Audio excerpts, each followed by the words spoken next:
The cold Oregon soil was still damp from the morning's drizzle, a fine mist clinging to the dark suits and black dresses like a second skin. It was 2025, but the rituals of death felt ancient, timeless. 78-year-old Elizabeth Miller stood by the freshly dug grave, the scent of turned earth and cloying lilies filling her lungs. She felt a hollowness that went deeper than the 6-foot void in front of her. It was the emptiness of a life lived in the quiet echo of someone else's voice. Her husband, Richard, was gone, and with him, the entire architecture of her existence seemed to have crumbled. Her son, David, stepped forward to the temporary lectern. He cleared his throat, pulling a folded piece of paper from his impeccably tailored suit jacket.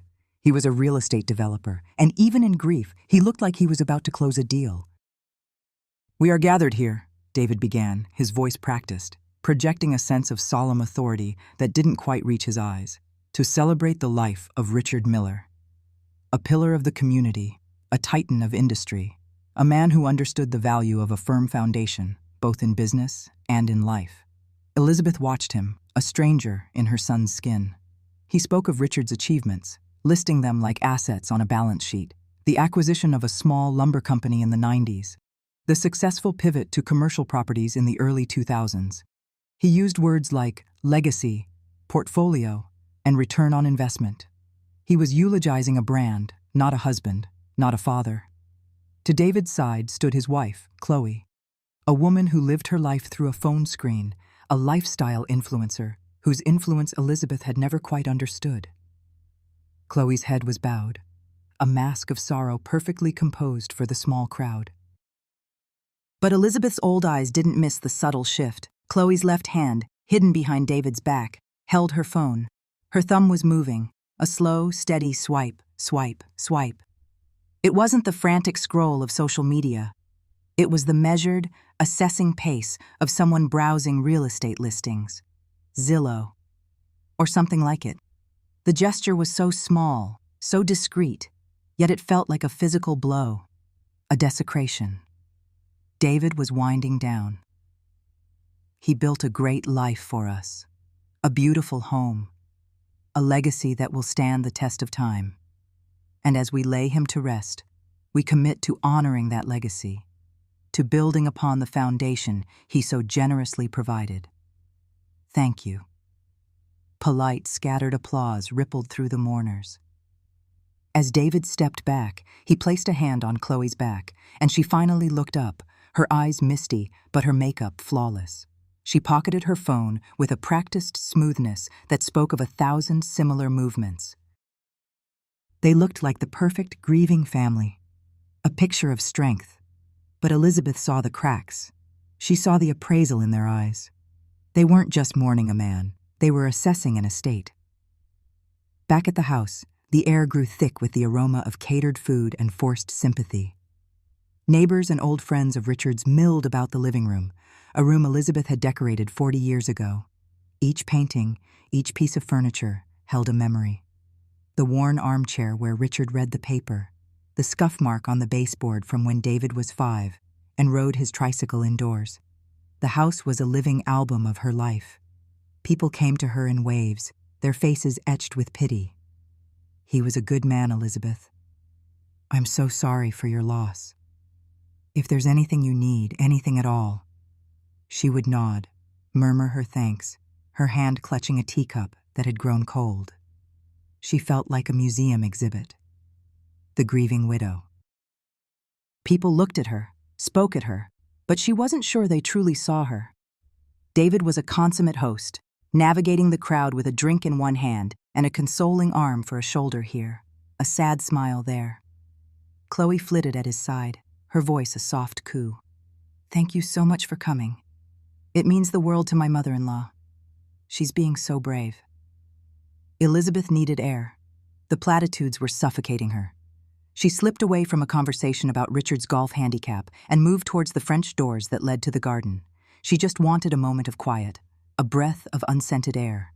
But as she reached for the handle, she heard a voice, Chloe's voice. It was coming from the stone patio, partially hidden by a large rose bush Richard had been so proud of.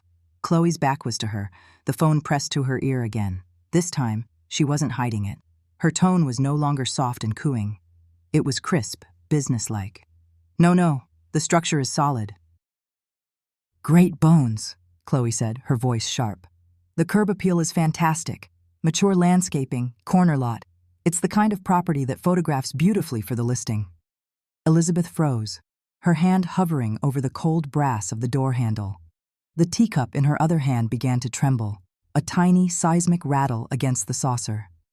Listen, I know the market is a little soft right now, Chloe continued, pacing a small circle on the flagstones.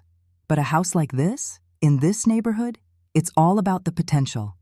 We'd probably have to do some minor cosmetic updates to maximize the value, stage it properly, but the return would be significant. A pause. Chloe laughed, a short, sharp sound devoid of humor. Of course she's not thinking about that right now, but we have to be practical. It's what Richard would have wanted. He was a businessman after all. He understood market value. Market value. Curb appeal. The words echoed in the sudden, ringing silence of Elizabeth's mind. They were the same words David had used in the eulogy. Foundation. Legacy. It was all the same language, the language of commerce, of transaction. Her home, her life, her grief. It was all being appraised, packaged, and prepared for sale. The betrayal didn't come like a thunderclap. It arrived as a whisper from the garden, carried on the scent of roses, poisoning everything. She looked down at the trembling cup in her hand, at the reflection of the distorted living room on the dark surface of the cold tea. She finally understood the hollowness. It wasn't just loss. It was the chilling realization that she was now just an obstacle, an occupant in a house that was already on the market. A week passed, a week of silence and shadows. The sympathy casseroles stopped arriving. The phone calls dwindled. The house settled back into a quiet that was different now, heavier, more menacing. Elizabeth moved through the rooms like a ghost, each object a reminder of the life that was, and each tick of the grandfather clock in the hall, a countdown to what? She didn't know. But she felt it coming. It arrived on a Tuesday afternoon. David and Chloe called her to the dining room. The great oak table, a place of 1,000 family dinners, holiday celebrations, and homework sessions, now felt like a boardroom. They sat opposite her, their expressions a carefully calibrated blend of concern and gentle resolve. "Mom," David began, folding his hands on the polished wood. "Chloe and I have been talking. We've been worried about you." "So worried," Chloe chimed in, her voice dripping with artificial sweetness. She slid something across the table. It was a brochure, glossy and heavy, the paper cool to the touch. The front showed a sprawling, manicured complex of buildings under a sun-drenched sky. The text, in an elegant, looping script, read, "Silver Lining Senior Village, your golden years in grace and comfort." Elizabeth stared at it. She didn't touch it. It lay between them like an unexploded bomb. "What is this?" she asked, her voice raspy. "It's a gift, Mom," David said, leaning forward. "A chance for you to relax, to be taken care of. Think of it, no more worrying about the stairs, or the garden, or the leaky faucet in the guest bathroom. No more cooking, no more cleaning. Just peace."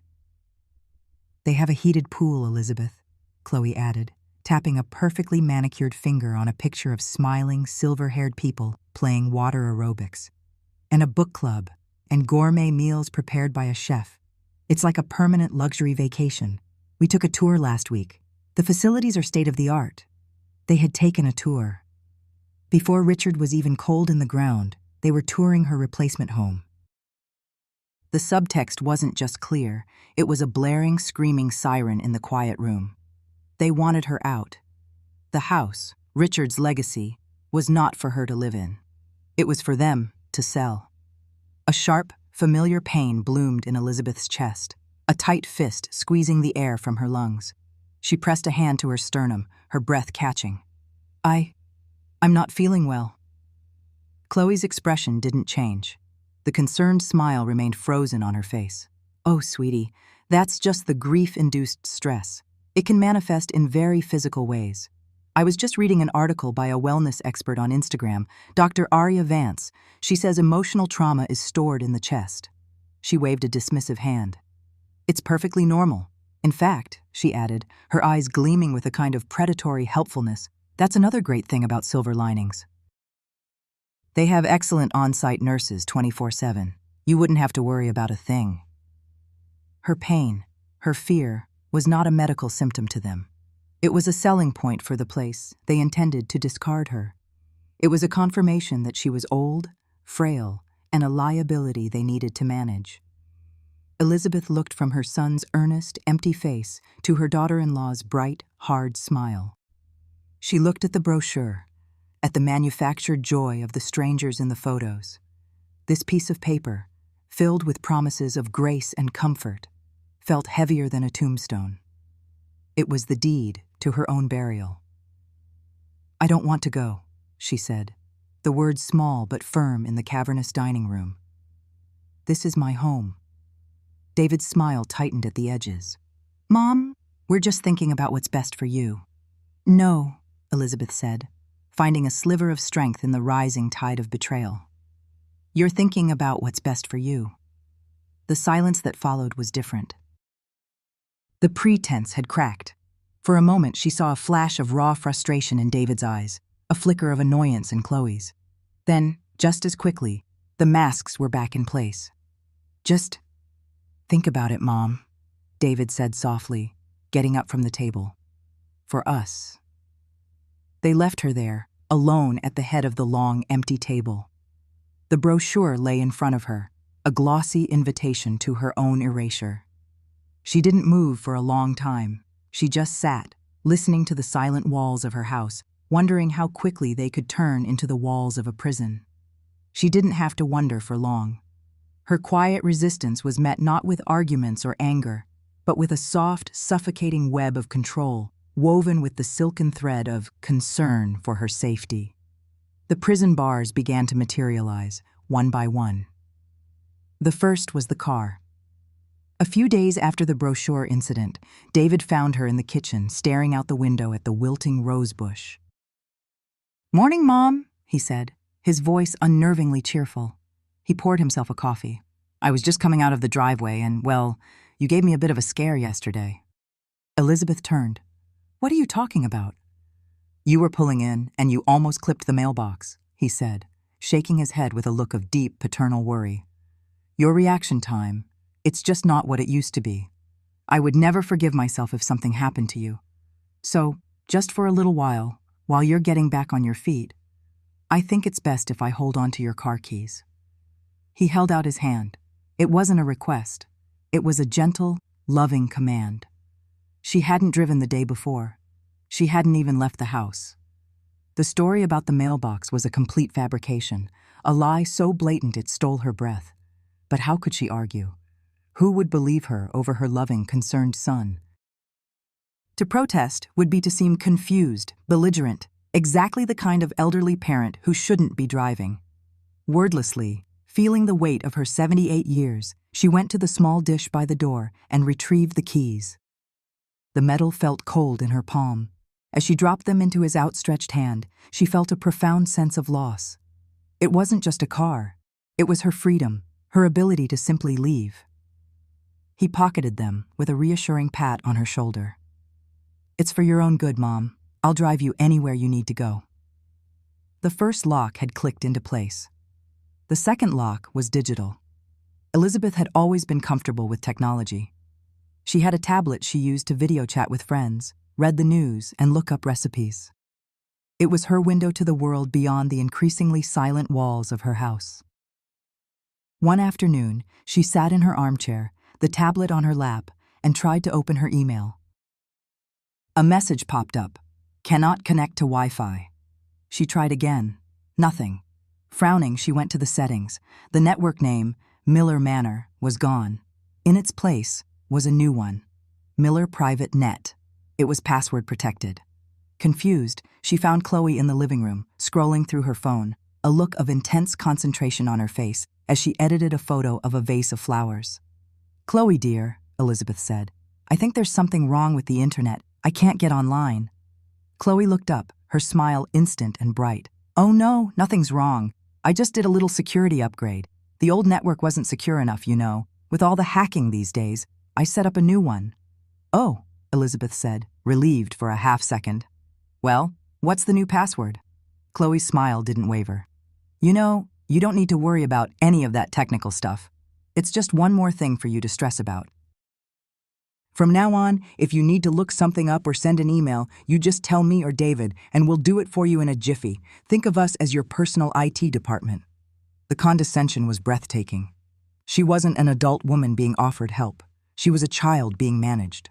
Her window to the world had been bricked over, replaced by a tiny peephole controlled by her jailers. "But my friends," she started to protest. "We can help you set up video calls anytime," Chloe chirped, already turning back to her phone, her tone indicating the conversation was over. "Just let us know." The world shrank again. Now, her existence was confined to the house and whatever sanitized information David and Chloe chose to feed her. The silence in the house grew louder. It was the silence of isolation. A small, flickering light in the encroaching darkness was her granddaughter, Mia. At 15, Mia was a whirlwind of teenage awkwardness and sharp, intuitive glances. She spent more time looking at the world than at her phone, a trait that set her apart from her parents. During a forced family dinner a few nights later, while David recounted a tedious story about a zoning variance, Mia looked across the table at Elizabeth. "Grandma, Mrs. Gable from next door asked me why you didn't reply to her email about the book club," Mia said, her voice clear in a lull in the conversation. The air went still. David stopped talking. Chloe's fork froze halfway to her mouth. "Oh, honey," Chloe said, recovering instantly, her voice smooth as cream. "Grandma is taking a little digital detox. All that screen time isn't good for her." "But she loves her book club," Mia insisted, frowning. "And her tablet is how she talks to Aunt Carol." "Mia," David said, his voice low and firm, a clear warning. "Your mother just explained we're taking care of Grandma. Let's not bother her with these things." "Eat your vegetables." Mia's eyes darted from her father's stern face to her mother's fixed smile, and then to Elizabeth. In that one look, Elizabeth saw that Mia knew. The girl didn't understand the specifics, the real estate and the betrayal, but she sensed the wrongness of it all. She saw the cage her parents were building around her grandmother, but she was a child, powerless. She looked down at her plate, her shoulders slumping. The conversation was shut down. The light flickered and went out. That night, Elizabeth lay in her bed, staring into the darkness. The house she had filled with love and life was no longer a sanctuary. It was a holding cell. The familiar creaks and groans of the old structure sounded different now, like the sighs of a fellow prisoner. She was a ghost in her own home, her existence shrinking day by day, confined to a few rooms and the memories held within the silent, watchful walls. They thought she was a frail old woman, easily managed, easily erased. They were tending to her grief, they said. But Elizabeth knew better. They weren't tending to her grief. They were cultivating it, hoping she would wither and fade, leaving behind nothing but a vacant property with fantastic curb appeal. The fight hadn't even begun, but in the suffocating quiet of her bedroom, a cold, hard resolve began to crystallize in her heart. They had mistaken her silence for submission. They would soon learn how wrong they were. The silence in the house was a living thing. It had weight. It pressed down on Elizabeth, filling the spaces once occupied by Richard's laughter, his footsteps on the stairs, the low murmur of the television he always kept on for company. Now, the only sounds were the ones the house made on its own, the groan of settling wood, the hum of the refrigerator, the faint whisper of the vents. They were lonely sounds, sounds that amplified her isolation. David had taken her keys. Chloe had changed the Wi-Fi password. They called it keeping her safe, letting her rest. But Elizabeth knew what it really was. It was the careful, methodical construction of a cage. Her world, once as wide as the garden she tended and the town she drove through, had shrunk to the four walls of this house. The house she had filled with love, now a monument to her irrelevance. Her days bled into one another, measured not by clocks, but by the meals Chloe brought to her on a tray, always with a brittle, influencer-ready smile that never reached her eyes. It was during one of these long, silent afternoons, sitting in the armchair Richard had loved, that the memories began to surface, unbidden and sharp. They weren't the good memories, the ones of anniversaries or shared jokes. They were the memories of the end, of Richard's final months. It started with a sound, an echo in her mind, a cough. Not a simple, clear-your-throat kind of cough. It was a deep, rattling sound, wet and persistent, that seemed to shake his entire frame. It had started subtly, a minor annoyance, but it grew, becoming the soundtrack to their last autumn together. She could see him so clearly, sitting in this very chair, a blanket over his knees, his shoulders heaving with the effort of it. She remembered the tissue he'd pressed to his lips, the way he'd look at it, a flicker of fear in his eyes, before he crumpled it away. "It's just a cold, Dad," David had said, his voice laced with that casual, dismissive authority he'd adopted. He'd clap his father on the shoulder, a gesture that was supposed to be reassuring, but felt more like a punctuation mark, ending the conversation. "You just need to rest up." "I feel so weak, son," Richard had rasped one evening, his voice thin as paper. "Not just tired, weak. Like the strength is just seeping out of me." "It's old age, Dad," David had answered, not even looking up from his phone, scrolling through what Elizabeth assumed were stock prices or property listings. "It happens to everyone. We can't all be spring chickens forever." Elizabeth remembered the knot of dread in her own stomach. "David, maybe we should take him to a specialist," she had pleaded, following him into the kitchen. "Dr. Evans is a good GP, but this seems different. It's been weeks." David had sighed, the sound of a man burdened by the foolish anxieties of his mother. "Mom, a specialist? Do you know what they charge? For a cough? He's fine. It's a lingering bug. Chloe's been giving him her elderberry syrup and those organic wellness shots. He'll be fine." Chloe had been there, leaning against the marble countertop, her own phone in hand, probably framing the perfect shot of her acai bowl for Instagram. She'd nodded in agreement without looking up. "The stress of a hospital visit would be worse for him, Elizabeth. We don't want to put him through all that for nothing. The immune system is all about positive energy, positive energy." The words tasted like ash in Elizabeth's memory. Richard hadn't needed positive energy. He had needed a doctor. He had needed a son who would listen. He had needed a CT scan or antibiotics or just a chance. Now, sitting in the suffocating quiet, Elizabeth pressed a hand to her own chest. The dull ache was there again, a familiar, unwelcome guest. It had been there since the funeral, a persistent throb that sometimes sharpened into a real, alarming pain. When she'd mentioned it to Chloe a week ago, her daughter-in-law had given her that same placid, empty smile.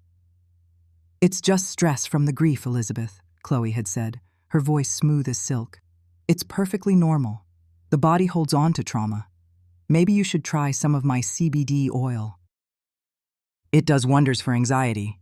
The parallel was so stark, so chillingly precise, it stole the air from her lungs. Richard's ignored cough, her dismissed chest pain, his weakness, written off as old age, her grief, repackaged as a manageable symptom. David and Chloe weren't caretakers. They were curators of decline. They managed symptoms, not to heal, but to maintain a certain convenient status quo. A horrifying thought, cold and sharp as a shard of glass, pierced through the fog of her sorrow. It wasn't a fully formed idea yet, but a shapeless, monstrous suspicion. It slithered into her mind, wrapping itself around the memories of David's excuses, Chloe's wellness platitudes, their shared impatience. Richard's death. Was it possible it wasn't just a tragedy they had failed to prevent? Was it possible it was a problem they had allowed to be solved? His lingering illness had been an inconvenience. It had been expensive. It had been time-consuming. And then, it was over. His death hadn't been a tragedy for them. It had been a convenience. The silence of the house no longer felt empty. It felt watchful. The walls seemed to lean in, whispering the terrible new truth. Her grief was no longer just for her husband. It was for his stolen final months, for the trust she had placed in her own son. And a new, cold fear began to grow alongside it. a fear for herself. Because if Richard's death was a convenience, what did that make her, the old woman living in the very valuable house they so clearly wanted? She needed to get out of this chair, out of this room. She needed to connect with something real, something from the time before. Before the coughs and the platitudes and the gilded cage, she needed a piece of Richard. The thought led her, almost without her conscious decision, towards the basement door. The stairs creaked under her feet, each step a protest against the descent. The air grew cooler, thick with the smell of damp concrete and forgotten things. The basement had been Richard's domain, a cluttered sanctuary of half-finished projects and neatly organized tools. David never came down here. He found it depressing. For Elizabeth, it was an archive of a life lived. She ran her hand along the dusty workbench, her fingers tracing the coffee cup rings he'd left behind. There, on a high shelf, covered in a fine layer of gray dust, was a cardboard box labeled Garden. She had to stand on her toes, her fingers straining to pull it down. It was heavier than she expected. Inside, nestled amongst old seed packets and clay pots, were her tools. The familiar weight of the hand fork, the trowel, the weeder. She picked up her favorite trowel, its wooden handle worn smooth and dark from years of her grip. It was a sturdy, old-fashioned thing, a gift from Richard decades ago. He had customized it for her. A secret place for a secret gardener, he'd called it. The wooden handle was hollow, not by design, but by his patient, loving hands. He had carefully drilled it out, creating a small, hidden compartment, and fashioned a snug wooden plug for the end. It was their private postbox. Through the years, they'd hidden things in it for each other. A silly poem, a pressed flower from a walk, a ticket stub from a movie they'd loved. Finding a message in the trowel was like finding a small, buried treasure. Her heart ached with the memory. She hadn't opened it in years. After Richard got sick, the gardening had stopped. The garden, like the house, had fallen silent. Her fingers, stiff with age, fumbled with the wooden plug at the end of the handle. It was stuck fast. She twisted it, her knuckles white with the effort. For a moment, she thought it wouldn't budge, that the past was sealed away for good. Then, with a faint pop, it came loose. She turned the trowel upside down and shook it. Nothing came out. Her heart sank. Of course, it had been years. She peered into the dark, hollow space and saw it, a piece of paper folded into a tight, tiny square wedged deep inside. It wasn't the soft, slightly wrinkled paper of one of their notes. It was a different texture, stiff, official. With a growing sense of unease, she fetched a long, thin nail from Richard's toolboard and carefully, painstakingly, worked the paper out. It felt wrong, like she was violating a tomb. But the suspicion that had taken root upstairs was a powerful motivator. She carried the small, tight square of paper back upstairs, to the better light of the kitchen. Her hands trembled as she unfolded it. It wasn't a love note. It wasn't a poem. The words that greeted her were cold, printed, and utterly alien. Prudential Financial, life insurance policy. The blood drained from her face. She had to grip the edge of the counter to steady herself. She read on, her eyes scanning the brutal bureaucratic language. Policyholder, purchaser, David R. Miller. Insured, Richard J. Miller. Policy. Date, August 14th, 2024. August. 3 months. Just 3 months before Richard died. Her breath hitched. She kept reading, her mind refusing, at first, to process the information. Beneficiary, David R. Miller. Of course, not her. Not his mother. Him. Sole beneficiary. The payout amount was listed, a number so large it seemed obscene. 7 figures. Enough to solve any problem. Enough to buy a new life. Enough to make a father's death not a tragedy, but a winning lottery ticket. And then she saw it. The clause. It wasn't in bold, but to Elizabeth it screamed from the page. It was a rider, an addendum to the standard terms. Accelerated benefit rider, non-obvious cause. Her eyes scanned the fine print, the legal jargon a thicket she forced her way through. The rider stipulated a full, immediate payout in the event of death from causes determined to be non-obvious or of natural origin, where an official autopsy was not performed or formally waived by the next of kin. An autopsy. The memory hit her like a physical blow, the day after Richard died. The coroner's office had called, a routine inquiry. David had taken the phone. She remembered his voice, firm, resolute, laced with a convincing performance of filial piety. "No," he had said, his voice loud enough for her and Chloe to hear. "Absolutely not. My father was a private, dignified man. I will not have his body cut up. It would be a violation. Let him rest in peace." Chloe had stood beside him, nodding, a hand on his arm in a gesture of supportive grief. "He's right," she'd said softly to Elizabeth. "It's about his dignity, his final wishes. Richard wouldn't have wanted it." At the time, Elizabeth had been too numb with shock and sorrow to question it. It had sounded right. It had sounded respectful. Dignity. They had used that word like a shield. But it wasn't a shield to protect Richard's memory. It was a shield to protect a fraudulent insurance claim. They hadn't been preserving his dignity. They had been preserving their payout. The paper slipped from her fingers and fluttered to the floor. The house, her home of 50 years, suddenly felt like a crime scene. Every object, every memory, was now tainted. The armchair where Richard had coughed his life away, the kitchen where David had dismissed her fears, the spot on the floor where the insurance policy now lay, a testament to a betrayal so profound it defied comprehension. This wasn't just about a house anymore. This wasn't about being put in a home. This was about Richard. They hadn't just let him die. They had gambled on it. They had bought a ticket on his life and waited for their number to be called. The suspicion was no longer a shapeless monster.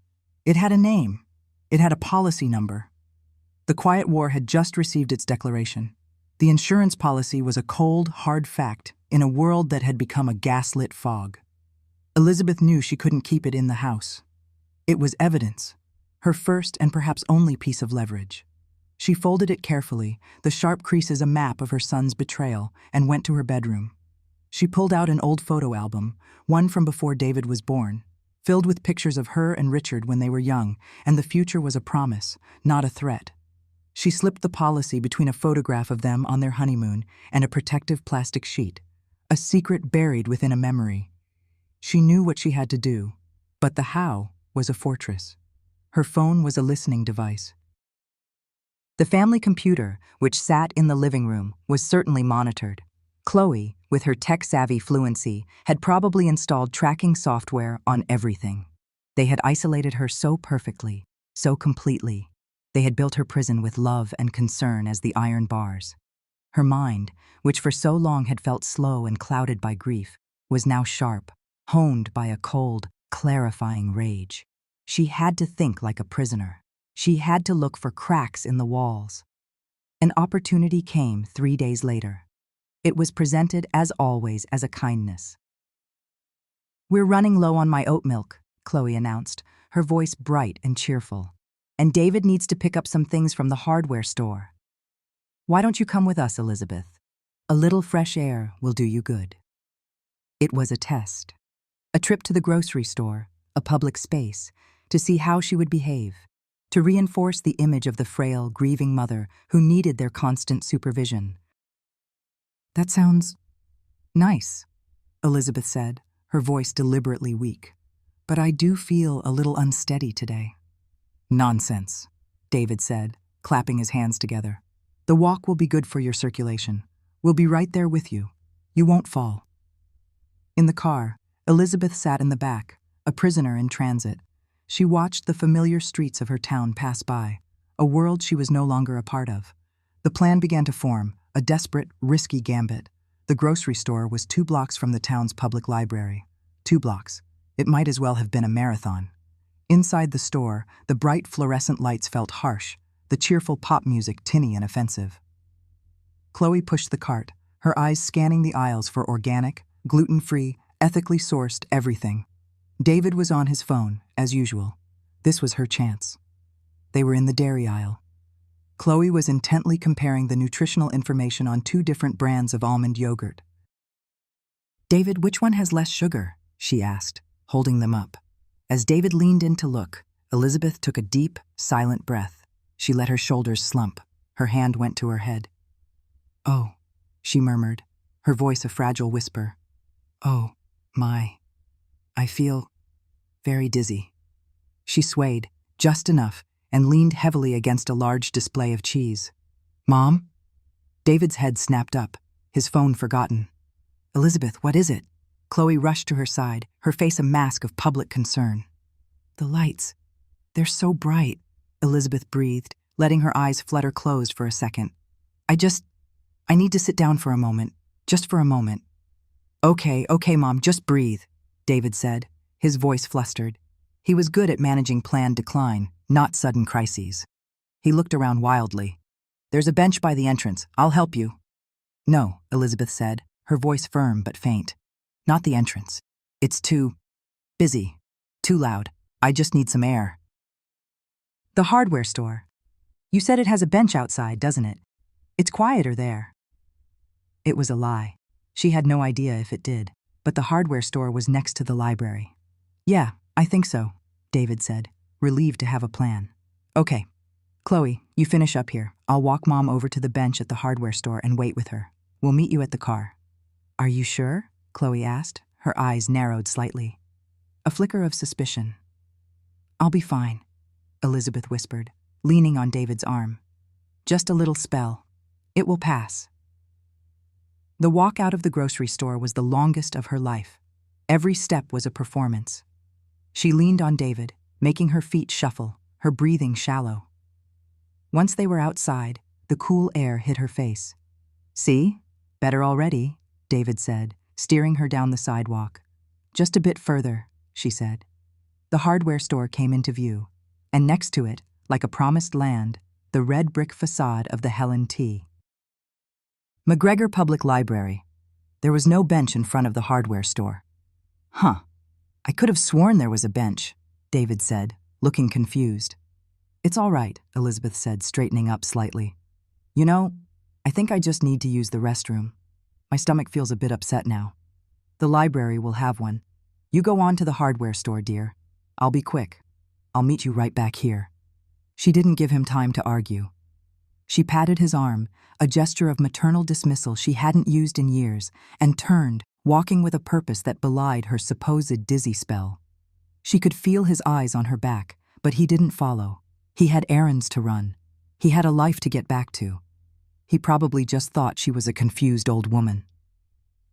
The library doors slid open with a quiet whoosh. The air inside was cool and smelled of paper and floor wax. It was the smell of knowledge, of safety. She didn't go to the restroom.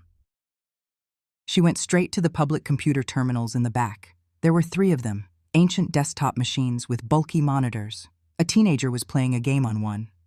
The other 2 were free. She sat down, her heart pounding against her ribs. The chair was hard plastic. The keyboard was sticky. The mouse moved the cursor with agonizing slowness. She opened a web browser. The homepage was for the library system. She fumbled, typing anonymous email service into the search bar. The results were a mess of ads and confusing links. She clicked on one, then another, getting lost in a maze of pop-ups and user agreements. She was running out of time. Finally, she found a simple, no-frills site. She created a disposable address, Jane Doe, 1947. She took a breath and composed her message. Her fingers, clumsy on the unfamiliar keyboard, typed out the story. She kept it brief, anonymous. She mentioned an elderly mother, a suspicious death, a life insurance policy, a controlling son. She wrote of being isolated, of her communications being monitored. She didn't ask for a specific person. She just addressed it to the general inbox of the largest legal aid clinic she could find that served her county. "To whom it may concern," she wrote.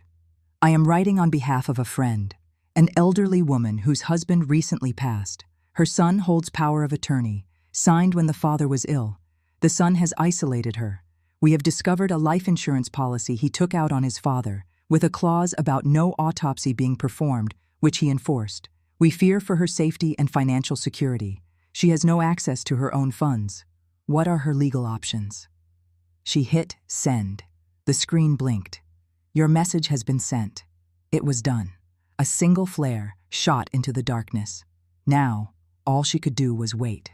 And she had no idea how she would see the reply. She quickly logged out, cleared the browser history, and walked as calmly as she could to the restroom. She splashed cold water on her face, looked at the old woman in the mirror. Her eyes were no longer just sad. They were fierce. She met David outside. "Feeling better?" he asked, holding a plastic bag from the hardware store. "Much better," she said, her voice even. "Thank you, dear." The waiting was a special kind of torture. A day passed, then another. She had no way to check the email. Going back to the library was too risky. They would be more watchful now.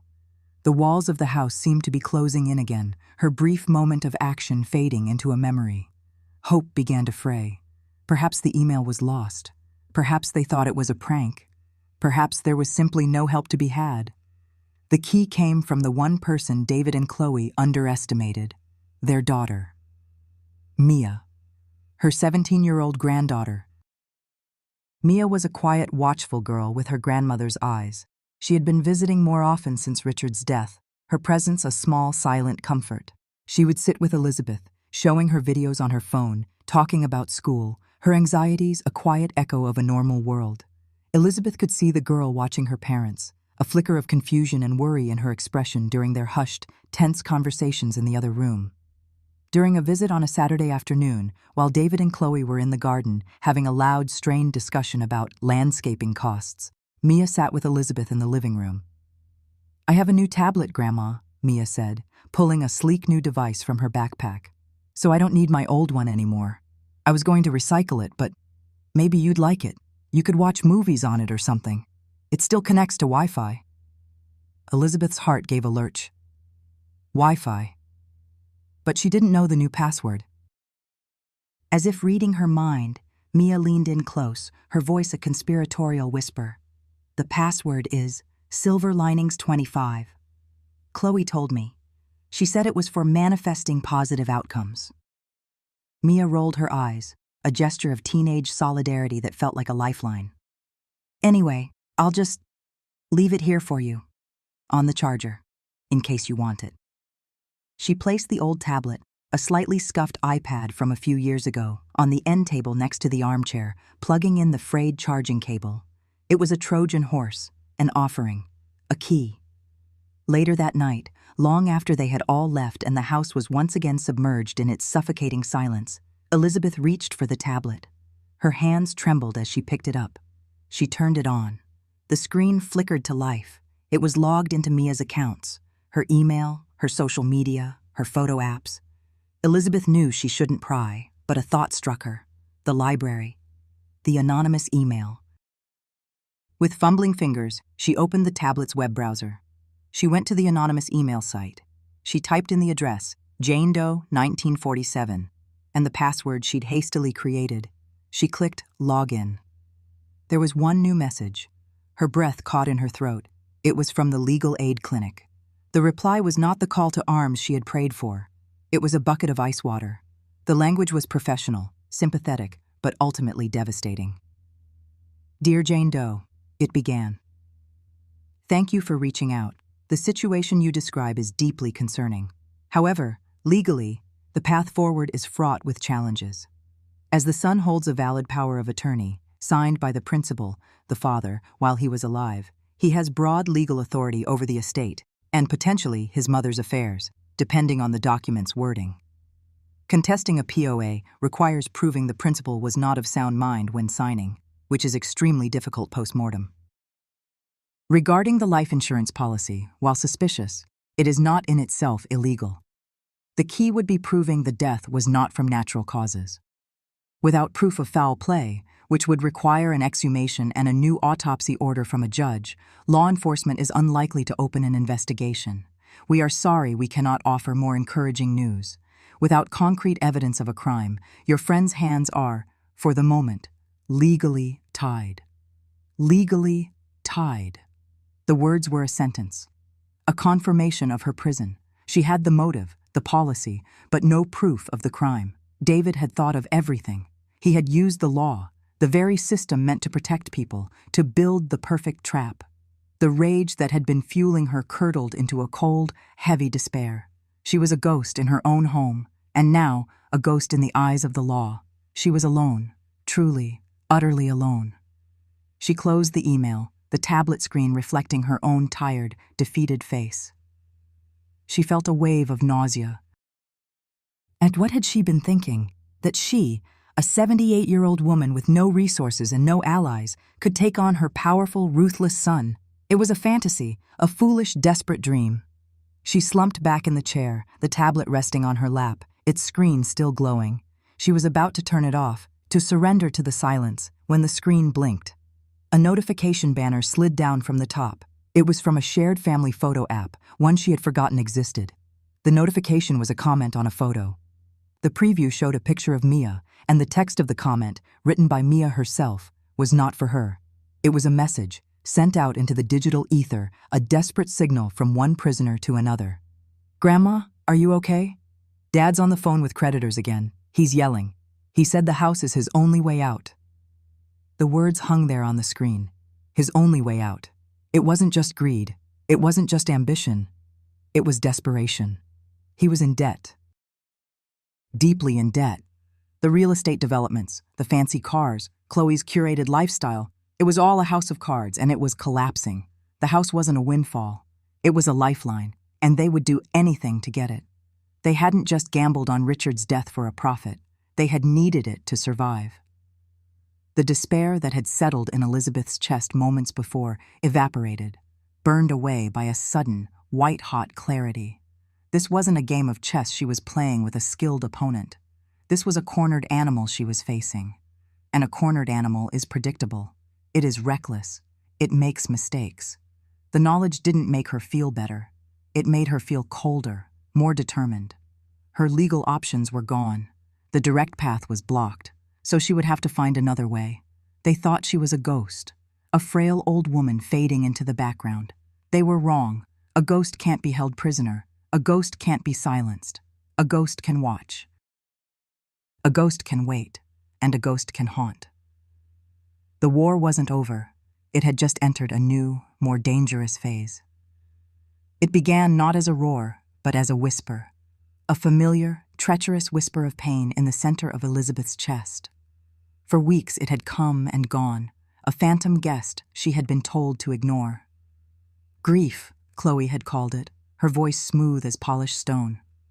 Stress, David had echoed, his eyes fixed on a point somewhere over her shoulder. But this time, the whisper did not fade. It stayed, coiled like a serpent behind her sternum, and slowly, deliberately, began to squeeze. She was sitting in her armchair, the one Richard had always favored, its floral pattern worn smooth by the years. Outside, the late afternoon sun cast long, lazy shadows across the lawn. A car passed on Willow Lane, its tires making a soft shushing sound on the asphalt. It was a perfectly peaceful scene, a snapshot of the suburban dream they had so carefully constructed. But inside her body, a war had begun. The squeezing intensified. It was no longer a whisper. It was a firm, insistent pressure. A heavy weight, as if someone had placed a paving stone on her chest. She drew in a breath, a shallow, ragged thing that did nothing to ease the tightness. She looked at her hands, resting on the arms of the chair. They seemed distant, disconnected from her. Then came the new sensation. A dull ache starting in her left shoulder. It felt like a muscle pull at first, the kind you get from lifting something too heavy, but it didn't stop in her shoulder. It began a slow, terrifying crawl down her arm, a trail of fire under the skin. It snaked past her elbow, tingling and burning, a malevolent current reaching for her wrist, her fingers. Her left hand began to feel numb, clumsy. This was not grief. This was not stress. This was a textbook, a diagram from a health pamphlet she'd once seen at the doctor's office. A red, jagged line of lightning striking from the chest down the arm. A heart attack. "David," she said. Her voice was thin, a reedy sound that was swallowed by the quiet of the living room. David was at the dining table, his laptop open, the glow of the screen illuminating the tense set of his jaw. He was scrolling, always scrolling, his finger tracing patterns on the trackpad. Chloe was across from him, her phone propped up against a vase of wilting hydrangeas. She was adjusting her hair, checking her reflection on the dark screen. "David," Elizabeth said again, louder this time. The word cost her. The pressure in her chest ratcheted up another notch. He looked up, his expression one of weary impatience. "What is it, Mom? I'm in the middle of something." "My chest," she gasped, pressing a hand against the ache. "The pain. It's in my arm now. My left arm." Chloe sighed, a theatrical exhalation of manufactured forbearance. She didn't even look up from her phone. "Mom, we've been over this. Dr. Evans said you're physically fine. It's anxiety. You need to practice those breathing exercises." "This is different," Elizabeth insisted, her voice trembling. The numbness in her fingers was turning into pins and needles. A cold sweat was beginning to prickle at her hairline. It's very strong. We need to go to the hospital. The emergency room. Now." David closed his laptop with a sharp snap. The sound echoed in the room like a gunshot. "Mom, stop it. You're working yourself up over nothing. There is no emergency." "It's not nothing." Her voice rose, laced with a panic she could no longer suppress. I feel like I'm going to pass out. Please, just take me." It was then that Chloe finally looked up. But she wasn't looking at Elizabeth with concern. Her eyes had a strange, speculative gleam. An idea was dawning on her face. With a practiced, fluid motion, she picked up her phone, swiped it open, and tapped on the familiar, garish icon of her favorite social media app. "You know what?" Chloe said, her voice shifting into a saccharine, performance-ready tone. "Maybe we should listen to her, Davy, but let's share this, so people can understand what we're going through." David's brow furrowed in confusion. "What are you talking about?" Chloe's thumb hovered over the Go Live button. "Content, honey. Authenticity. The struggles of being a caregiver. It's relatable." Before David could protest, she'd pressed the button. A small red light appeared in the corner of her screen. She held the phone up, angling it to frame both herself and Elizabeth in the background. A study in contrasts. Chloe, polished and composed. Elizabeth, pale, sweating, one hand clutching her chest. "Hey guys," Chloe chirped, her face transforming into a mask of pained empathy for her audience. A small number indicating viewers began to climb in the corner of the screen. 17, 45, 98. "So glad you could join me. I wanted to go live for a minute because I believe in being transparent with you all. And right now, things are a little tough." She panned the camera slightly to give her followers a better view of Elizabeth, who was now leaning forward in her chair, struggling for breath. "As you all know, we lost my wonderful father-in-law a few months ago, and my mother-in-law, Elizabeth, has been taking it very hard." Her voice was a careful blend of sympathy and weariness. Little heart icons began to float up the side of the screen. Comments started to pop up, a scrolling feed of support for Chloe. "You're so strong." "Sending love." "Elder care is the hardest job." "Elizabeth, honey, can you tell everyone what's wrong?" Chloe prompted, aiming the phone's lens directly at her mother-in-law's face. Elizabeth stared at the phone, at the small, dark lens that was capturing her agony and broadcasting it for strangers to consume. The betrayal was so profound, so audacious, it almost eclipsed the pain in her chest. Almost. I think I'm having a heart attack," she managed to say, the words tight and strained. Chloe let out a soft, sad little laugh. It was a perfectly calibrated sound. "Oh, sweetie, see guys, this is what I mean. The grief, it can manifest in such physical ways. It creates these theatrical episodes. She gets very, very dramatic to get attention. It's a classic symptom of complicated grief, and it's part of the daily struggle. My mom did the same thing. It's so hard to set boundaries. You're a saint, Chloe." "We've had the doctor check her out completely," Chloe continued, her voice dropping to a conspiratorial whisper. Her heart is strong as an ox. This is psychological. It's a performance of pain. And our job, she said, her eyes glistening with unshed crocodile tears, is to just ride it out with love and patience. The serpent in Elizabeth's chest gave a vicious final squeeze. The pain was no longer just pressure. It was a crushing, cracking force. It radiated outwards, up into her jaw, down her arm, a blinding, white-hot agony. The room began to tilt. The edges of her vision turned gray and fuzzy. Through the haze of pain, she saw David. He was just standing there watching Chloe's performance, his face a mixture of anxiety and... was that relief? Relief that Chloe had found a way to frame this, to manage it, to turn his mother's potential death into a story that made them look like heroes. "No," Elizabeth whispered, a single word of defiance. She had to get out. If they wouldn't take her, she would go herself. With a surge of adrenaline born of pure survival instinct, she pushed herself up from the chair. Her legs were unsteady, trembling violently. But they held. She took one step, then another, her hand outstretched toward the front door as if it were a life raft in a churning sea. The journey across the 10 feet of living room carpet felt like a mile-long trek across a desert. "Mom, what are you doing?" David's voice, sharp with alarm. Not alarm for her health, but for her defiance. "Hospital," she gasped, her hand reaching the wall, her fingers tracing the plaster as she shuffled towards the entryway. "Get back in your chair, right now." She ignored him. She could see the front door, the brass handle, the deadbolt, freedom, a chance. She fumbled with the doorknob, her numb fingers struggling to get a grip. Suddenly, David was there, his body a solid wall between her and the door. He placed his hands on her shoulders, his grip surprisingly strong. "I said you're not going anywhere." "Let go of me," she said, her voice low and guttural. She tried to shrug him off, but the pain in her chest was stealing all her strength. "You're not well, Mom," he said. And the sound of his voice. It was the same voice he used on business calls when he was about to close a deal. A mask of false concern, hiding a steel trap of panic. It was a voice designed to soothe and control. "You're confused. You're agitated. You need to stay here, where we can look after you." She looked up into her son's face, the face she had once cradled in her hands, the eyes she had taught to see the world, and she saw nothing there.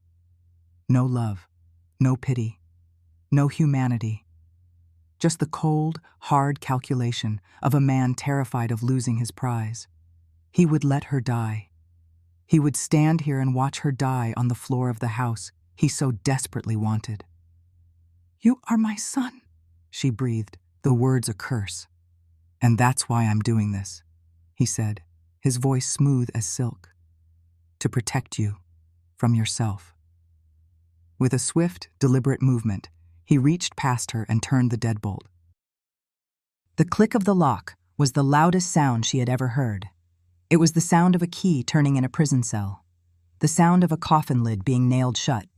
The house was no longer a home, it was a prison, and her son, her own flesh and blood, was the warden. Chloe was still filming. "As you can see, she's getting very combative," she narrated to her audience, her voice dripping with fake sorrow. "It's a very difficult situation. We're just trying to keep her safe. Please, send us your prayers. #caregiver. Life? Elder abuse. Awareness. Oh wait, not that one. #family first." In that moment, staring at the man who had just condemned her to death, something inside Elizabeth Miller shifted. The fear, the pain, the decades of quiet submission, they were all burned away by a sudden clarifying fire of pure, cold rage. Her resolve, which had been worn down and eroded over years of neglect, hardened into something new, something solid, something unbreakable. If he was the warden, then she would be the most dangerous prisoner he had ever known. She stopped struggling. Her body went limp in his grasp. She let out a long, shuddering sigh, a performance of her own, a performance of defeat. "Okay," she whispered, letting her head hang. "Okay, David. You're right. I'm just tired." He visibly relaxed, his grip on her shoulders loosening. The tension went out of his stance. He had won. He had contained the problem. "That's right, Mom," he said, patting her shoulder condescendingly. "Let's get you back to your chair. Chloe, maybe get her a glass of water." "Of course, honey," Chloe said, still filming. "We're just going to help her calm down now, everyone. Thanks for your support." David gently guided her back towards the living room. Each step was a lie. Each shuffle was a strategic retreat. He thought he was leading her back to her cage. He had no idea he was escorting her to her command center. He settled her back into the armchair. She slumped into it, closing her eyes, her breathing still shallow and ragged. It wasn't hard to act weak. Her body was screaming at her.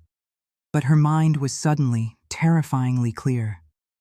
The pain was an alarm bell, and it was telling her she had only minutes. I just want to rest," she murmured, her voice faint. "In my room. Please. I don't want to be on camera." It was the perfect move. It appealed to their desire to be seen as compassionate. Forcing a sick old woman to stay in the living room while she was being filmed might look bad, even to Chloe's most devoted followers. Chloe lowered her phone slightly, a flicker of uncertainty on her face. "Yeah, maybe that's for the best. We should give her some privacy." She wasn't ending the stream, of course. She just turned the camera to her own face. "Okay, guys, we're going to help Mom get to her room so she can lie down." It's so important to respect their dignity, even when they're not themselves. David nodded, eager to de-escalate. "Come on, Mom, I'll help you." He helped her to her feet again, his arm around her waist. She leaned on him, letting him take her weight, playing the part of the frail, defeated woman to perfection. They moved slowly down the hallway, a funereal procession, past the gallery of smiling family photos on the wall, a lifetime of lies. Past the grandfather clock that had ticked away the seconds of her gilded cage. They reached her bedroom door. The room was neat, tidy, a testament to a life of quiet order. It smelled of lavender and old books. "Here you go," David said, his voice soft again. He helped her to the edge of the bed, and she sank onto the comforter. "Just lie down, rest. The feeling will pass." He was already backing out of the room, eager to get back to his laptop, his debts, his plans. Chloe was lingering in the doorway, her phone still held up, capturing the final scene of their manufactured drama. "We'll check on you in a little bit, Elizabeth," Chloe said. "Just try to sleep." Elizabeth didn't answer. She just lay on her side, facing the wall, her back to them. She listened as David pulled the door almost closed, leaving it open just a crack. He didn't want to lock her in her room. That would be too obvious, too cruel. He just wanted to be able to hear her, to monitor her. She lay perfectly still, her breathing shallow. She listened to their footsteps retreat down the hall. She heard their muffled voices from the living room. Chloe, still narrating her tale of noble suffering. David, the low murmur of his replies. They thought she was contained. They thought the crisis was averted. Her own crisis, however, was peaking. The pain was a relentless, crushing vice. Her vision was tunneling. A strange metallic taste filled her mouth. She knew, with the certainty of a condemned soul, that she did not have long. Minutes, maybe less. Slowly, fighting against the waves of agony and the screaming protest of her muscles, she moved. Her hand, the one that wasn't numb and tingling, slipped down between the mattress and the box spring. Her fingers brushed against cool, smooth plastic. It had been there for months, a forgotten relic from a life before smartphones had taken over. A small, blue flip phone, an old pay-as-you-go model she had kept for emergencies after a bad storm had knocked out the power years ago. She had charged it once a month, a habit ingrained from Richard's insistence on preparedness, a habit that was about to save her life. Her fingers closed around it. The cheap plastic felt like the most precious artifact on Earth. With agonizing slowness, she drew it out. Her hands were shaking so badly she could barely hold it. She flipped it open. The small screen lit up with a pale blue glow, displaying the time and a full battery bar, a silent testament to a forgotten routine. Her thumb, clumsy and trembling, moved over the keypad. The numbers were large, easy to see. She pressed the first one. 9. The sound of the beep was deafening in the silence of the room. She paused, listening. No reaction from the living room. She pressed the second number. 1. The beep. Her heart hammered against the wall of pain in her chest. She pressed the final number. 1. She moved her thumb to the green send button. This was it. The point of no return. The final gambit. She took a deep, ragged breath that sent a fresh spear of agony through her chest. She pressed the button. The phone made a small connecting trill, and then the line began to ring. 1 ring, 2 rings. It felt like an eternity. Then, a voice, calm, professional, female. 911, what is the location of your emergency? Elizabeth pressed the phone tighter to her ear. She had to get the words out. She had to make them count. She marshaled what was left of her strength, pushing the words up from her diaphragm, past the crushing weight on her chest. She would not sound hysterical. She would not sound confused. She would sound like a witness. My name, she said, and she was shocked by the clarity and coldness of her own voice, is Elizabeth Miller. Okay, Elizabeth. What is your location? I am at 124 Willow Lane. She enunciated each word perfectly, a small miracle of will. 124 Willow Lane. Okay. What is the nature of your emergency? Here it was, the moment that would shatter everything. She closed her eyes, picturing David's face, Chloe's phone, the click of the deadbolt. The images fueled her. She took another ragged breath. She spoke with chilling, absolute clarity. I am being held hostage. There was a fraction of a second of silence on the other end of the line. The dispatcher's professional calm did not waver, but Elizabeth could sense the shift, the gears turning, the protocol changing. Ma'am, can you repeat that? I am being held hostage, Elizabeth said again, the words like ice chips. My son, David Miller, is refusing to let me seek medical attention. She paused, letting the weight of that sink in, before delivering the final, irrefutable blow. I believe I am having a heart attack. Okay, Elizabeth. Stay on the line with me. We are dispatching police and paramedics to your location immediately. Is your son with you now? Is he armed? He is in the living room. I am in my bedroom. I don't believe he is armed. He has locked the front door. He will not let me leave. She could hear the click-clack of a keyboard on the dispatcher's end. The sound of a different world. A world where rules were followed and help was on its way. Okay, Elizabeth, help is coming. Just keep talking to me. Can you tell me what you're feeling? Crushing chest pain, she said, her voice finally starting to fray at the edges. Pain in my left arm. Numbness. I can't breathe. The effort of the call was costing her everything. The gray at the edges of her vision was closing in, but she had done it. She had fired the gun. Now all she could do was wait for the bullet to land. It didn't take long. It started as a faint, almost imperceptible sound, woven into the fabric of the quiet afternoon. A high-pitched wail, so far away it could have been the wind. But it wasn't the wind. It grew steadily, a rising, insistent crescendo. A single siren, then another joining it, their voices weaving together into a chorus of urgency. In the living room, the sound would be audible now. She imagined Chloe pausing her live stream, a confused frown on her face.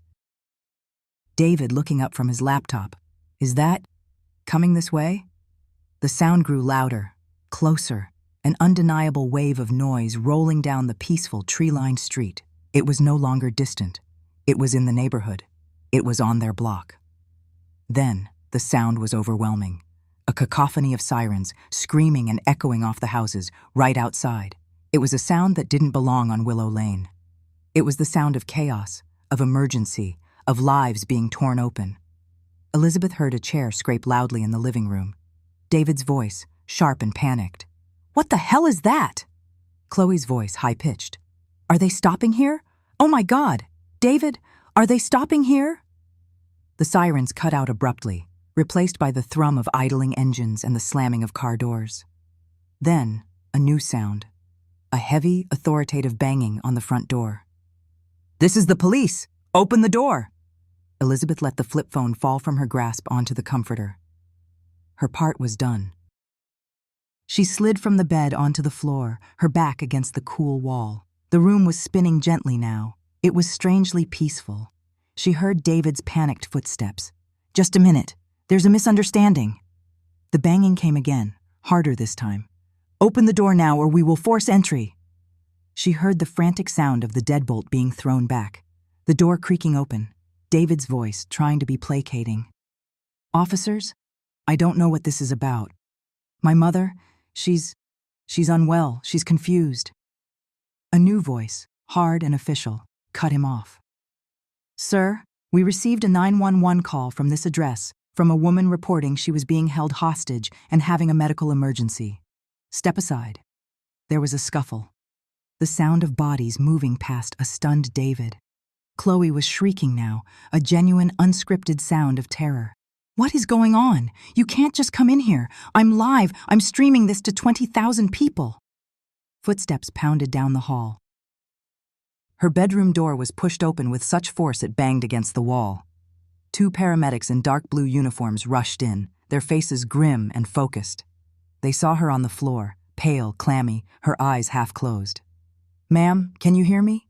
My name is Tom. We're here to help you." One of them was already taking her pulse. The other was pulling an oxygen mask from a bag.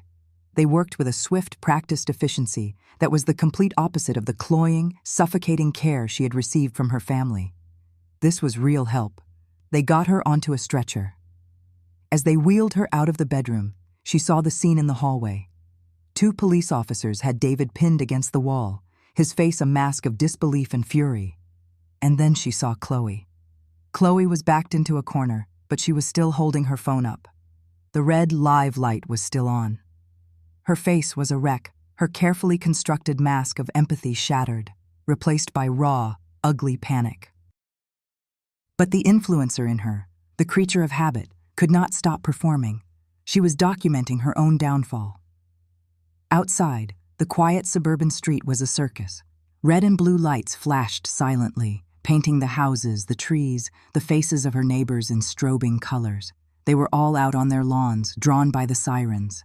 And every single one of them had their own phone out, recording the police cars, the ambulance, the paramedics wheeling a pale old woman out of the perfect Miller house, capturing the public implosion of a carefully curated life.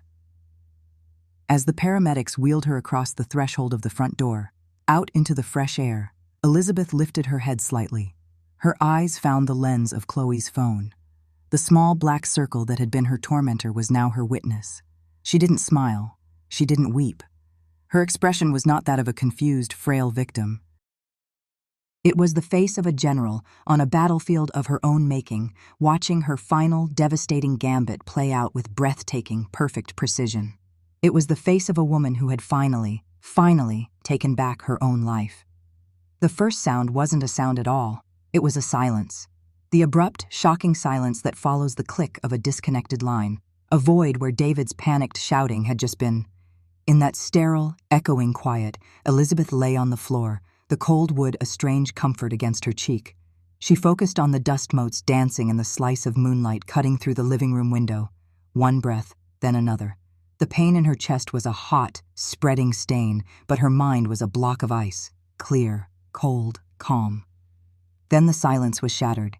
Not by David's fist on the door this time, but by something distant, a mournful cry that grew steadily, insistently, into a wail, a siren. Then another, layering over the first, a duet of impending consequence.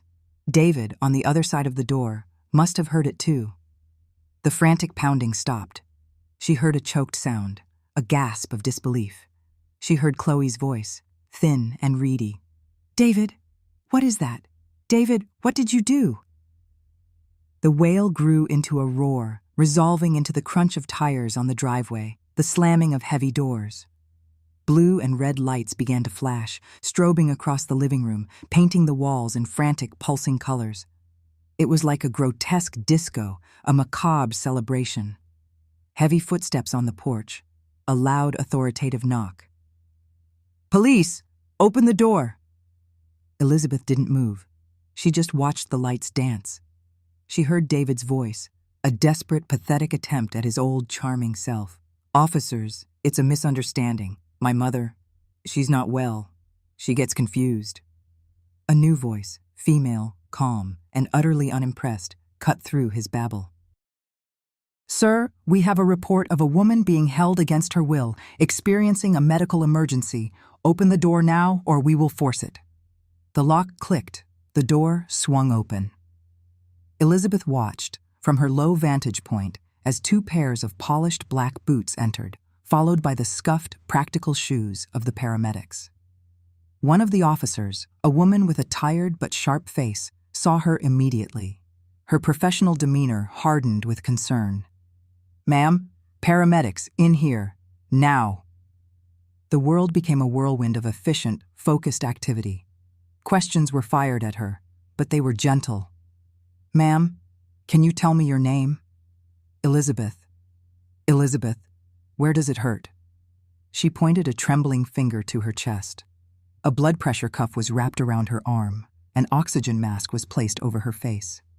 Through the plastic, she saw the officer speaking quietly but firmly to David, who was shrinking, his face a pasty, sweating mask of terror. Chloe was still holding her phone, the screen dark, her face a rictus of horror. She looked like a ghost at her own funeral. As the paramedics carefully loaded her onto a gurney, the officer knelt beside her. "Elizabeth," she said, her voice low, "your son says you're confused. Are you confused?" Elizabeth met the officer's eyes. The ice in her mind hadn't melted. "No, officer," she said, her voice muffled but clear. "I have never been more clear in my entire life." The journey from the house to the ambulance was a surreal parade. Neighbors stood on their lawns, silhouetted by the flashing lights, their faces a mixture of shock and morbid curiosity. And there, at the edge of the driveway, was the first news van, a camera already pointed in her direction.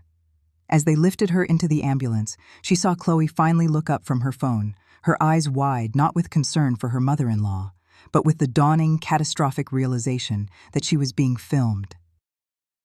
Her perfect life, her curated brand, was being documented in its moment of death. The last thing Elizabeth saw before the doors closed was Chloe's face, captured in the unforgiving glare of a news camera, crumbling into ruin. The leak happened less than 12 hours later. Some clerk at the 911 dispatch center, or maybe a paramedic's cousin who worked in IT, saw an opportunity. The audio file was anonymous at first, just a clip posted to a small local news forum. It was chillingly clean. Her voice. "I am being held hostage. My son. He will not let me leave for medical assistance. I believe I am having a heart attack." The dispatcher's professional calm. The muffled sounds of David's rage in the background. It was 3 minutes of pure, unadulterated domestic horror. By morning, it wasn't just on a local forum. It was everywhere. Twitter, Facebook, TikTok. The audio was laid over still images of the Millers' beautiful home. It was remixed. It was analyzed. Then someone connected it to Chloe's live stream. Some digital sleuth found the cached video, the one she'd frantically tried to delete. The two pieces of media fit together like a lock and key. There was Elizabeth, clutching her chest. There was Chloe, her face a mask of condescending pity, telling her thousands of followers, she just wants attention. It's what they do at this age, you know. A little performance of pain. The internet exploded. The combination was too potent, too perfectly villainous to ignore.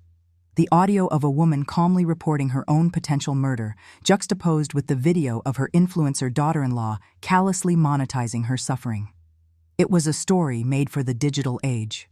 The hashtag materialized seemingly out of thin air. #HostageGrandma.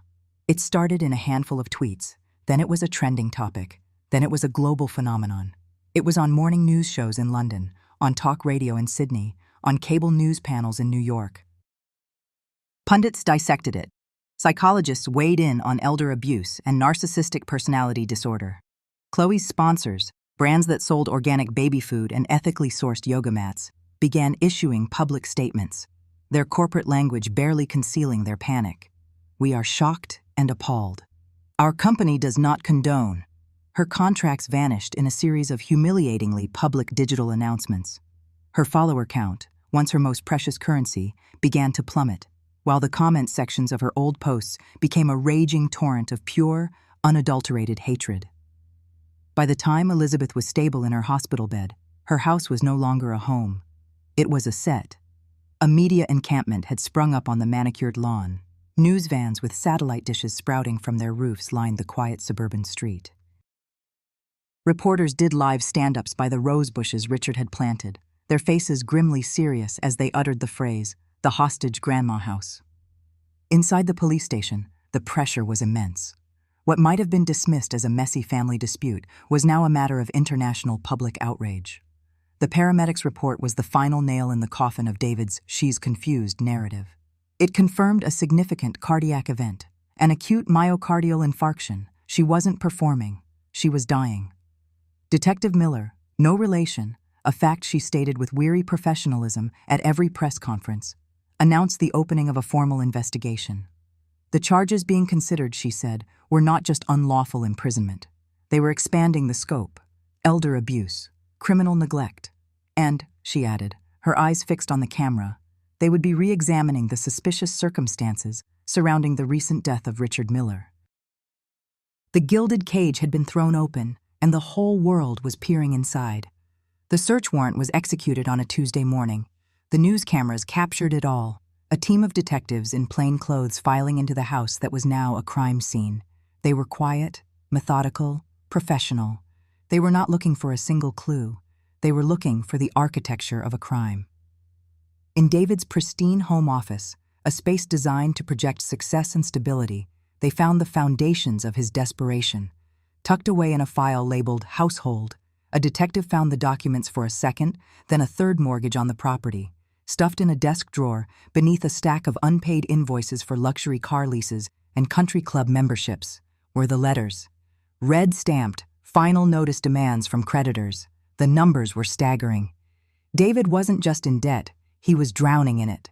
His entire life was a lie held together by borrowed money and dwindling time.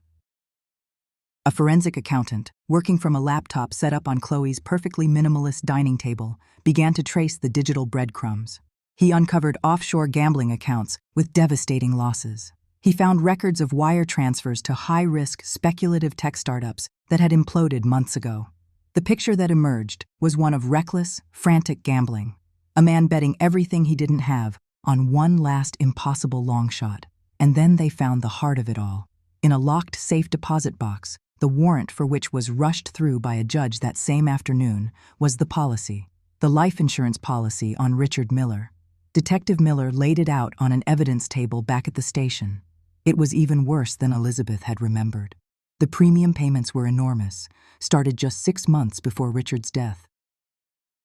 The payout for a natural death was substantial, but the payout for an unspecified or inconclusive cause, a death where no autopsy was performed, was astronomical. And there, in black and white, was the clause David and Chloe had fought for so vehemently. A waiver of the mandatory autopsy requirement under certain conditions. The purchaser, David Miller. The insured, Richard Miller. The sole beneficiary, David Miller. It wasn't an insurance policy, it was a business plan. The final piece fell into place when they found the document revoking Elizabeth's power of attorney. It was dated just 2 days after Richard's funeral, signed by Elizabeth Miller. Except when a handwriting expert compared the shaky, uncertain signature to Elizabeth's firm, elegant script from her bank records, he declared it a forgery. A clumsy, desperate one at that. The interrogations were brutal in their simplicity. David and Chloe were questioned in separate, windowless rooms. The illusion of their partnership dissolved instantly under the harsh fluorescent lights. David tried to play the role of the beleaguered son. He was all feigned concern and furrowed brows. My mother, her grief, it's made her imaginative. This is a terrible, terrible misunderstanding. Detective Miller let him talk, let him spin his web of lies. Then she slid a single sheet of paper across the table. It was a summary of his debts. Mr. Miller, your father's house is worth approximately $2 million. Your debts exceed $3.5 million. You were about to lose everything, weren't you? David's face went slack. The color drained from it. He stared at the paper as if it were a snake. And this insurance policy, the detective continued, her voice level, a policy that pays out double if your father's death is ruled inconclusive, a ruling that is guaranteed if there's no autopsy, an autopsy you and your wife argued against. Tell me about that, David. He started to stammer, to bluster, but the words wouldn't come. His world, built on a scaffold of arrogance and deceit, was collapsing in on him. In the next room, Chloe's interrogation was a different kind of theater. She wept, not for Elizabeth, not for Richard, but for herself. Her performance was stripped of its Instagram filters, revealing something raw and ugly beneath. It wasn't my idea, she sobbed, mascara running in black rivers down her cheeks. It was David, the money, the pressure. He was a different person. He told me it was the only way. He said his mother was old. She wouldn't have wanted to live in a small apartment. He said silver linings was a gift. A gift? The other detective asked, his voice laced with disbelief. Your live stream, Ms. Miller. You called your mother-in-law's heart attack a performance of pain. You stood there filming her while she was dying. Whose idea was that? Chloe's sobs hitched. The brand, my followers. They expect authenticity. They expect me to share my struggles. I was being vulnerable. The detective just stared at her until her sobs quieted, until the only sound in the room was the hum of the ventilation system. They were allowed one brief, supervised meeting in a sterile hallway while being processed. The moment they saw each other, the dam of their shared lies broke. You, David hissed, his face contorted with a venomous rage. You're spending, your brand. We could have managed if it wasn't for you and your bottomless need for things. Me? Chloe shrieked, her voice echoing off the cinder-block walls. You're the one who gambled away our future. You're the one who forged your mother's signature. You told me the insurance plan was foolproof. You told me. They were wolves, turning on each other now that their prey had escaped. The facade of the perfect Millers, the envy of the neighborhood, the stars of 1,000 lifestyle posts had crumbled to dust, revealing two selfish, terrified people trapped in the wreckage of their own greed. The arrests happened the next day. It wasn't for murder. The DA was cautious. Without an exhumation and a clear cause of death, a murder charge was a high-risk gamble. But they didn't need it. The other crimes were a slam dunk: insurance fraud, criminal neglect causing great bodily harm, unlawful imprisonment, forgery, conspiracy. The perp walk was a media-feeding frenzy. David, in a wrinkled suit, his face ashen, stared at the ground. Chloe, attempting to hide her face with her hair, looked like a fallen angel, her beauty curdled by public scorn.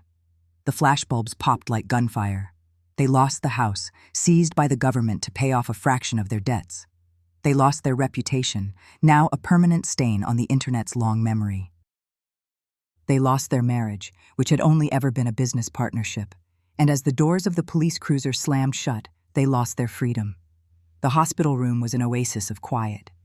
The air smelled of antiseptic and clean linen, a stark contrast to the musty scent of secrets in her old house. Elizabeth sat propped up against the pillows, the thin hospital gown a strange sort of uniform, a uniform of survival. The television was off. She had no desire to see the circus her life had become. She only needed to know the outcome.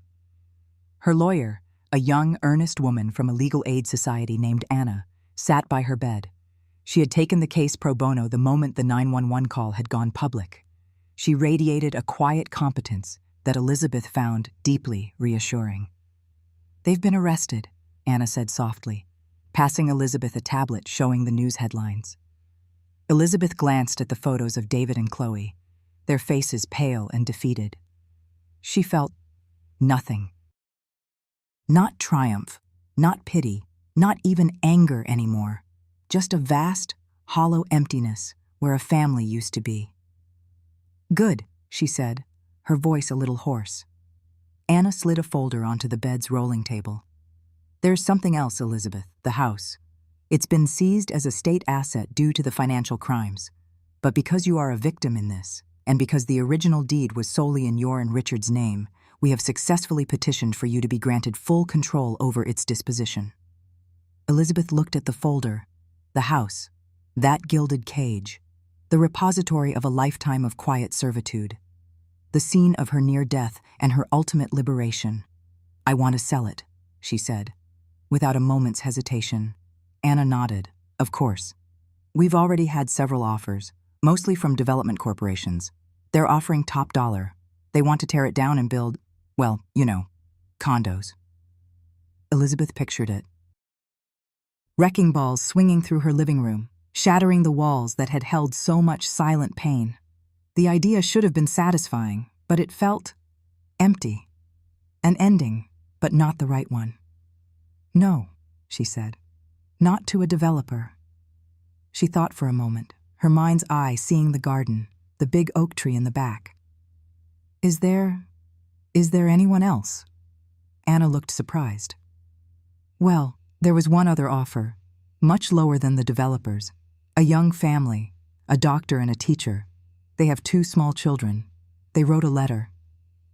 She found it in her briefcase and handed it to Elizabeth. The letter was handwritten on simple lined paper. It spoke of wanting a yard for their kids to play in, of loving the old oak tree, of wanting to fill the rooms with laughter and the smell of baking cookies. Laughter. The house hadn't heard genuine laughter in years. Elizabeth looked up from the letter, a decision crystallizing in her heart. It was the first major decision she had made for herself, by herself, in 50 years. "Sell it to them," she said. "Sell it to the family, for whatever they offered." Anna's professional composure broke for a second. She smiled, a wide, genuine smile. "I'll draw up the papers." Elizabeth signed them right there in her hospital bed, her hand steady. With each loop and line of her name, she felt a weight lifting, a chain breaking. She wasn't just signing away a piece of property, she was signing away the past. She was choosing laughter over silence, a future over a ruin. She never went back to the house. She moved from the hospital to a small, bright apartment in a quiet coastal town 2 hours down the coast. It wasn't large or grand. It had 2 rooms, a small kitchen, and a balcony that looked out over the endless, churning expanse of the Pacific Ocean. The walls were painted a pale, sunny yellow. It smelled not of old dust and regret, but of salt and new beginnings. She filled it not with heavy, dark furniture, but with a few simple, comfortable pieces. A soft armchair for reading, a small table for her tea, and nothing else. It was a space defined by what it was, not by what it had been. The months passed. The news cycle moved on. The world forgot about hostage grandma. But Elizabeth did not forget. The trauma was a part of her now, a scar on her heart. But it was no longer an open wound. It was a reminder, not of her weakness, but of a strength she never knew she possessed. One afternoon, she was sitting on her balcony, a cup of tea warming her hands, the sun warm on her face. The sound of the waves was a constant, soothing rhythm, a heartbeat for her new life. A soft chime came from the tablet on the table beside her. A video call. A picture of a smiling young woman appeared on the screen. Mia. Elizabeth smiled and answered. Mia's face filled the screen, bright and full of life. She was in a university library, books stacked high behind her. "Grandma," Mia said, her voice filled with warmth. "How are you? How are the waves today?" "They're beautiful, my dear," Elizabeth said, turning the tablet so Mia could see the blue horizon. "Loud and clear. And how are your classes? How is Professor Davies's torts class?" "Brutal," Mia laughed, "but I think I'm actually starting to get it. We talked about undue influence and fiduciary duty today. It was interesting." They both knew what she meant, but neither of them said it. They didn't have to. They talked for an hour. Not about David or Chloe, or the trial, or the house. They talked about Mia's new roommate, about a funny movie she had seen, about Elizabeth's attempts to learn how to paint with watercolors. They talked about the future. When the call ended, Elizabeth set the tablet down and looked out at the ocean. It stretched on and on, vast and deep and unknowable, until it met the sky. For so long, her world had been four walls, a gilded cage she hadn't even realized she was in. She had thought that was the whole world. But now she could see the horizon, and she knew, with a certainty that filled every part of her, that the world was infinitely bigger than she had ever been allowed to imagine. A gentle breeze, smelling of salt and freedom, lifted a strand of her gray hair. Elizabeth Miller closed her eyes, took a deep breath, and for the first time in her 80 years of life, felt truly, completely, and gloriously free.